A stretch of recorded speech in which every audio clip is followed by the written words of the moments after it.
Welcome back to the PulpMX Fantasy Show presented by Maxxis Tire. My name is Donnie, and after 2 weekends off that felt more like 2 years, we finally returned for the final 3 rounds of Pro Motocross, kicking off Unadilla.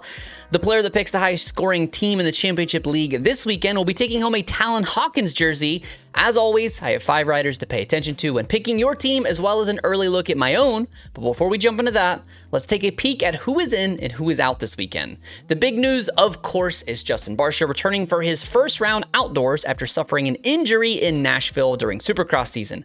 In addition, Styles Robertson returns to the 250 class, 32 points out of the SMX LCQ cutoff. You won't get Jared this weekend, as the 93 will miss time with an elbow injury. A ton of Euros will come over this weekend to make their debut, as well as an Australian in Jay Wilson, who will be mounting Eli Tomac's Star Racing Yamaha for the last 3 rounds of the series. All right, this weekend I have 3 riders I want to look at, 1 guy to stay away from, and a high handicap guy. If you're looking for a flyer, 250 AllStar, let's talk Tom Vial. His handicap balloons up to a 6 after a DNF DNS in Washougal, but luckily it was revealed same day that although he was banged up, he would not miss any additional time. The Frenchman has finished top 7 in 10 of 15 motos this season and top 10 in all but 4.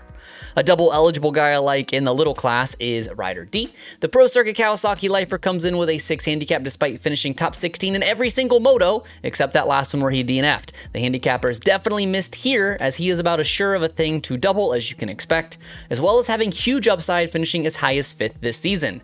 Moving to your 450s, All-Star, I am looking at Chase Sexton. Continuing with my trend of alternating Chase and Ferrandis, the 23 comes in boasting a 1 handicap and has easily finished 2nd in 9 of 10 motos this year.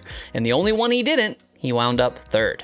With Jet trying to put away the title this weekend and Ferrandis trying to keep himself from clinching, Chase will be left to ride his own race. Your do not pick this weekend is sadly Justin Varsha. A -2 handicap just does not leave enough meat on the bones. We do not know how he is physically, but even last year, while 100% healthy, he only managed an average finish of 8th and was top 8 in just 69% of motos. At a -2, you really need him on the podium to be worth any real points, and even then, if he goes 3-3, that's still only 72 points. The high handicap hero of the round given to a rider with a handicap of 10 or more that I think has a realistic chance to score massive points this weekend. If you're the type of person that likes to sweat out a little LCQ action for a big payout this week, I'm locked in on Luca Marsalisi. The East Coast native comes into what some consider his home race with an 11 handicap, finishing 21st or better 64% of the time.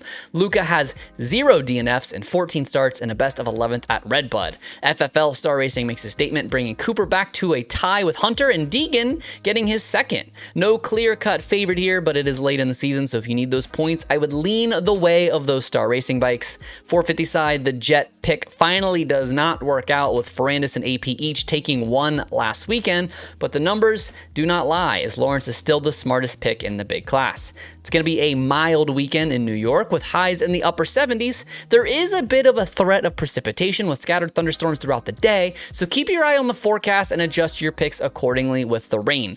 Race day live begins at 10 a.m. Eastern, 7 a.m. Pacific. RotoMoto patrons can expect that enhanced cheat sheet around 11:30, and the rest of you get the basic qualifying cheat sheet around noon Eastern, with the picks locking and the gates getting ready to drop at 1 p.m. Eastern, 10 a.m. Pacific for 4 hours of dirt bike racing, with the 450s actually racing before the 250s. Before I show you my early team, I want to talk about Maxxis Tire coming back for 11 rounds of outdoor so I can deliver these videos for you.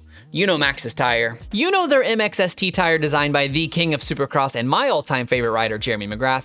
It is the newest and most advanced tire on the Maxxis MX lineup, featuring an all-new tread pattern, compound, and composition to provide the stability, predictability, and traction that the upper tiers of motocross demand. Available at your local retailer and also at motosport.com. My Thursday team has Tom Vial at 250 All-Star spot, Jalek Swoll at a 3, Dylan Schwartz with an 8, and DK Derek Kelly with a massive 15. 450 side, I have Chase with a 1, Luca Marsalisi boasting an 11, Derek Drake also at an 11, as well as Jeremy Hand also at an 11. Thank you for watching the PulpMX Fantasy Show presented by Maxxis. My name is Donnie, and may your chiz this weekend. Remember that 8 is great, and most importantly, have fun. Good luck, y'all.